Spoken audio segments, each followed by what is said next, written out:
பாட்டுக்காரங்க நாங்கள் எல்லாம் ஏசப்பாவின் சொந்தக்காரங்க. அல்லேலூயா பாட்டுக்காரங்க நாங்கள் எல்லாம் ஏசப்பாவின் சொந்தக்காரங்க. சொந்தக்காரங்க எனக்கு ரொம்ப பேருங்க, சொந்தக்காரங்க எனக்கு ரொம்ப பேருங்க. இயேசு அப்பா அன்பினிலே வந்து பாருங்க, இதயத்தை தந்து பாருங்க. இயேசு அப்பா அன்பினிலே வந்து பாருங்க, இதயத்தை தந்து பாருங்க. அம்மா வந்து பாருங்க, ஐயா கொஞ்சம் கேளுங்க. அம்மா வந்து பாருங்க, ஐயா கொஞ்சம் கேளுங்க. அல்லேலூயா பாட்டுக்காரங்க நாங்கள் எல்லாம் ஏசப்பாவின் சொந்தக்காரங்க. ஆடாத ஆட்டமெல்லாம் ஆடி வந்தேங்க, நாம் பாடாத பாட்டுமெல்லாம் பாடி வந்தேங்க. அல்லேலூயா அல்லேலூயா அல்லேலூயா அல்லேலூயா அல்லேலூயா அல்லேலூயா. ஆடாத ஆட்டமெல்லாம் ஆடி வந்தேங்க, நாம் பாடாத பாட்டுமெல்லாம் பாடி வந்தேங்க. தேடாத தெய்வமெல்லாம் தேடி வந்தேங்க, தேடாத தெய்வமெல்லாம் தேடி வந்தேங்க. தேடி வந்த இயேசுவை நான் பாட வந்தேங்க, தேடி வந்த இயேசுவை நான் பாட வந்தேங்க. அல்லேலூயா பாட்டுக்காரங்க நாங்கள் எல்லாம் ஏசப்பாவின் சொந்தக்காரங்க. அல்லேலூயா பாட்டுக்காரங்க நாங்கள் எல்லாம் ஏசப்பாவின் சொந்தக்காரங்க. என்னடா ஸ்கூலுக்கு போகலையா? இல்லம்மா, நேற்று தான் எக்ஸாம் முடிஞ்சிச்சு, இன்னிலேருந்து லீவு தான். இனிமேல் நான் சுதந்திரமா சுத்த போறேன். சுதந்திரமா சுத்த போறியா? ஒழுங்கு மதியா வீட்டில் நிறைய வேலை இருக்குது, அதெல்லாம் செய். என்னடா போலாமா?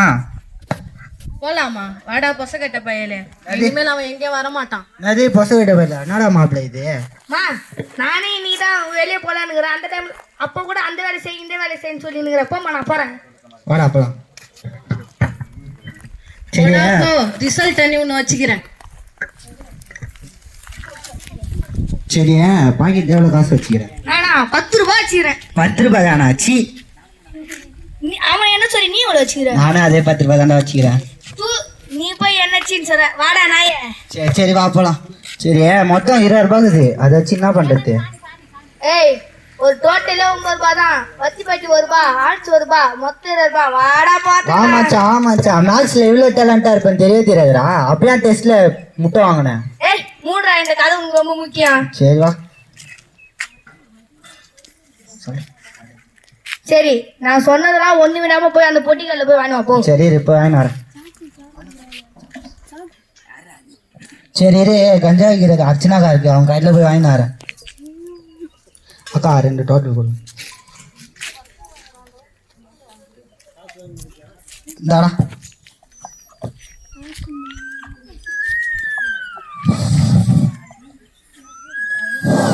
வா, இந்த சிகரெட்ல இருக்கிற போதையே தனி போதுடா. இதுதான் ஊட்டியாண்டா அந்த குடிக்கு போறானுங்க, கர்மம். அது என்னதான் இருக்கு? சி, ஆமாடா, அது அந்த குடினா 300 ரூபாய் இருக்கணும்.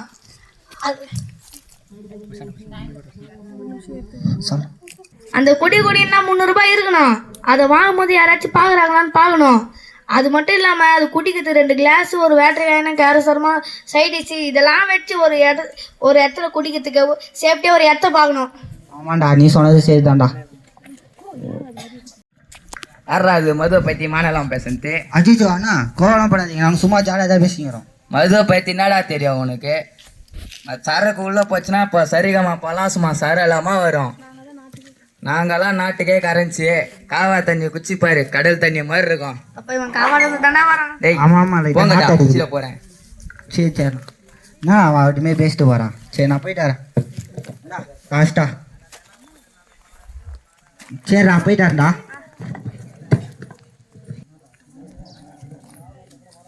ஒரு மாசமா ஆயிடுச்சு, ரிசல்ட்டே இன்னும் வரல. மா, இன்னைக்குதான் ரிசல்ட்டே. மா, எனக்கு தொண்டைல ரொம்ப வலியுதுமா. என்னடா ரிசல்ட் வந்து நடிக்கிறியா? மூச்சுலாம் விடவே முடியலமாமா, ரொம்ப வலியுதுமா தொண்டைலாம் எனக்கு. கட்டு என்னாச்சு? என்னடா வீங்கி போயிருக்குது? ரொம்ப வலியுதுமா. சரி வாடா ஹாஸ்பிட்டலுக்கு போலாம். பார்த்தோடா. டாக்டர் டாக்டர், என் பையனுக்கு மூச்சு விட முடியலைங்க டாக்டர்.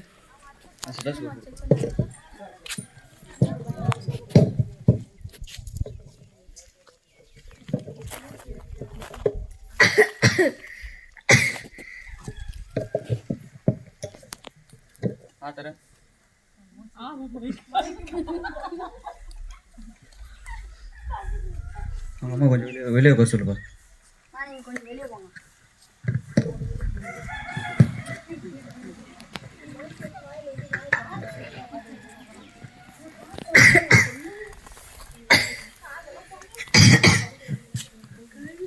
அவங்க அம்மா போயிட்டு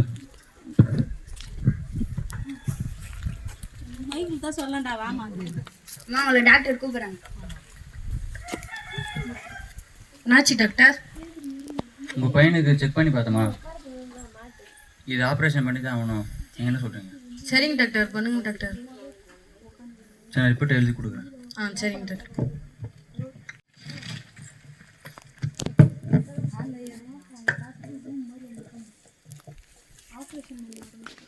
பண்ணுங்க ஆப்ரேஷன்.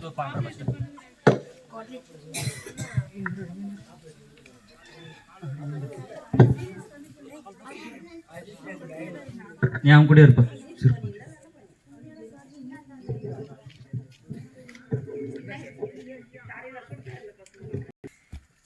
என்னாச்சுங்க டாக்டர்?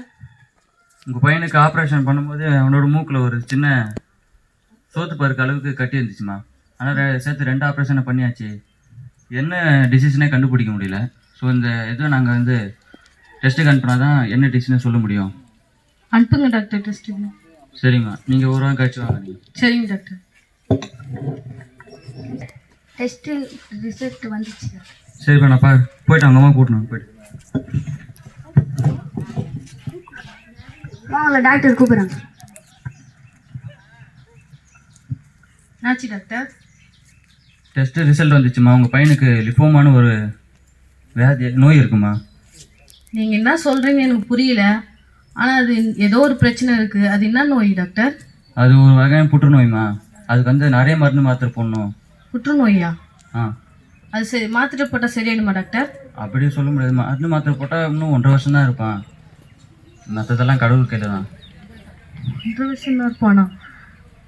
சரிங்க டாக்டர். நான் எழுதி தரேன் மருந்து மற்றெல்லாம் ரெகுலராக நீங்கள் ஃபாலோ பண்ணுங்கள். அதுக்கப்புறம் நீங்கள் வந்து பாருங்கள். எழுந்து சாப்பிட்றா, அப்போ தானே மாத்திரை போட முடியும். நான் 1.5 மாசமா நிறைய மாத்திரை போட்டிருப்போம். 150 மேலே போட்டிருப்பேன் மாத்திரை. எனக்கு கேன்சராம்மா, நான் செத்துருவேன். எப்போம்மா சரியாகும் எனக்கு? ஏன் அதெல்லாம் ஒன்றும் ஆகாதுடா, அதெல்லாம் சீக்கிரமாக சரியாயிடாண்டா, அதெல்லாம் கஷ்டப்படாதுடா. வருத்தப்பட்டு பாரம் சுமக்கிறவர்களே, நீங்கள் எல்லோரும் இடத்தில் வாருங்கள், கர்த்தர் உங்களுக்கு இளைப்பாறுதலை தருகிறார் என்று சொல்லுகிறார். இயேசு உங்களை நேசிக்கிறார். ஐயா, நீங்க பேசுறது எனக்கு கொஞ்சம் ஆறுதலா இருக்குது. என் பையன் உடம்பு சரியா இருக்கான், ஜெபம் பண்றீங்களா? பண்றேம்மா. ஏன் தர்றா பார்த்து பொறுமை. இயேசுவே தகப்பன் அப்பா, மகன் நம்முடைய கரத்தில் ஒப்பு கொடுக்கிறோம். தேவன் தாமே அப்பா மகனுக்கு ஒரு சுகத்தை கொடுங்க. இந்த கேன்சர் தகப்பன் அப்பா, இந்த வியாதியிலிருந்து மகன் முற்றிலுமாய் விடுதலை பெற என் தேவாதி தேவன் தாமே மனமிறங்கி உதவி செய்வராக இந்த கரத்தில் ஒப்பு கொடுக்கிறேன். என் தேவன் விடுதலை ஆக்குங்கப்பா. இந்த வியாதியிலிருந்து என் தேவன் விடுதலை ஆக்குங்கப்பா. இந்த கரத்தில் ஒப்பு கொடுக்கிறேன். இயேசுவின் நாமத்தில் நல்ல பிதாவே, ஆமென். ஐயா, என் பையனுக்கு உடம்பு சரியில்லைன்னு தான் சொன்னேன். நீங்க எப்படி புற்றுநோயின்னு கேட்டா சொல்லுங்க. தேவாதி தேவன் ஆண்டவர் வெளிப்படுத்தினார்மா, அதை தான் நான் சொல்லிருக்கேன். கண்டிப்பாக உங்கள் மகன் வந்து சுகமாகணும் அப்படின்னா நீங்கள் விசுவாசிக்கணும். நீங்கள் விசுவாசித்து விசுவாசமாக ஜெபிக்கணும். அப்போ தான் தேவன் உங்கள் மகனை சுகப்படுத்துவார், குணமாக்குவார்.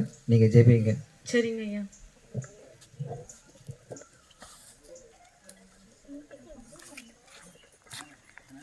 டேய், இப்போ நம்ம ஹாஸ்பிட்டலுக்கு போகிறோம். அதுக்கு முன்னாடி ஜெபம் பண்ணிட்டு போகலான்டா. ஏசப்பா, எனக்கு எப்படி ஜெபிக்கணும்னு கூட தெரில. ஏசப்பா, ஏதோ என் பையனுக்கு தகப்பனேப்பா புற்றுநோய் இருக்குது. ஏசப்பா, நீங்கள் தான் தகப்பனேப்பா. அந்த ஃபாஸ்டர் சொன்னார், பைபிளில் தீராத நோய் ஒருத்தருக்கு நீங்கள் சுகம் கொடுத்தீங்களா, அதே போல் என் பையனுக்கும் நீங்கள் தீராத நோய்க்கு சுகம் கொடுங்க. ஏசப்பா, வாடா டெஸ்ட்டுக்கு போகலாம். வெளியே வெயிட் பண்ணுறவங்க அம்மா கூட்டினப்பா போயிட்டு. டாக்டர் உங்களை டாக்டர் கூப்பிடுறாரு. டாக்டர், நீங்கள் டெஸ்ட் பண்ணி ஸ்கேன்லாம் எடுத்துன்னு சொன்னீங்களா, அதெல்லாம் எடுத்துன்னு வந்துட்டு. சரி சரிங்க. பையன் எங்க? பையன் சரி செக் பண்ணி பார்ப்போம்.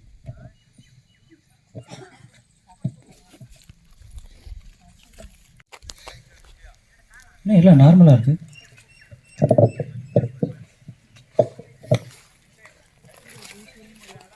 என்ன பிபி கம்மியாக இருக்குது. வாய் தர ரிப்போர்ட் கொடுறேன். என்னம்மா எல்லாமே நார்மலாக இருக்குது, பையன் சரியாக இருக்கான். எங்கள் வீட்டுக்கு ஒரு ஊழியக்கார் வந்தார் டாக்டர். அவர் சொன்னார் தீராத வியாதி சுகமாகட்டும்னு சொல்லிட்டு இந்த பையனுக்கு ஜபிச்சாரு. அப்புறம் நானும் அழுது ஏசப்பாகிட்ட ஜபிச்சேன். அதனால கரெக்டாக சுகம் கொடுத்துறாரு டாக்டர். உங்கள் பையன் இன்னும் 1.5 வருஷம் தான் இருப்பான்னு சொல்லிட்டு நாளெலாம் குறித்து வச்சுருந்தேனம்மா. ஜீவனுள்ள தேவனை தான் நீங்கள் தேடி இருக்கீங்க. உங்கள் பையன் சுகமாயிட்டாமா, நீங்கள் கூட்டிகிட்டு போகலாம். வாடா நம்ம சர்ச்சுக்கு போயிட்டு ஜெபம் பண்ணிட்டு சாட்சி சொல்லலாம் பாஸ்டர் கிட்ட. கர்த்தருடைய நாமத்திற்கு மகிமை உண்டாகட்டும். இதோ என் பையனுக்கு வந்து புற்றுநோய் இருக்குன்னு சொல்லிட்டு டாக்டர்லாம் சொல்லிட்டு அவன் 1 வருஷம் கூட தாண்ட மாட்டான் அப்படின்லாம் டாக்டர் சொன்னாங்க. ஆனால் ஒரு ஊழியக்கார் வந்தார் எங்கள் வீட்டாண்ட. அவர் ஜெபம் பண்ணார். தீராத வியாதி பைபிளில் ஒருத்தருக்கு சுகம் கொடுத்தது போல் உங்கள் பிள்ளைக்கும் கொடுப்பாருன்னு சொன்னார். அதேமாரி நானும் அழுது என் பிள்ளைக்காக ஜெபம் பண்ணேன். ஏசப்பா சுகம் கொடுத்தாரு. சுகம் கொடுத்து இப்போ அவன் நல்லா இருக்கிறான். அதனால சாட்சியாக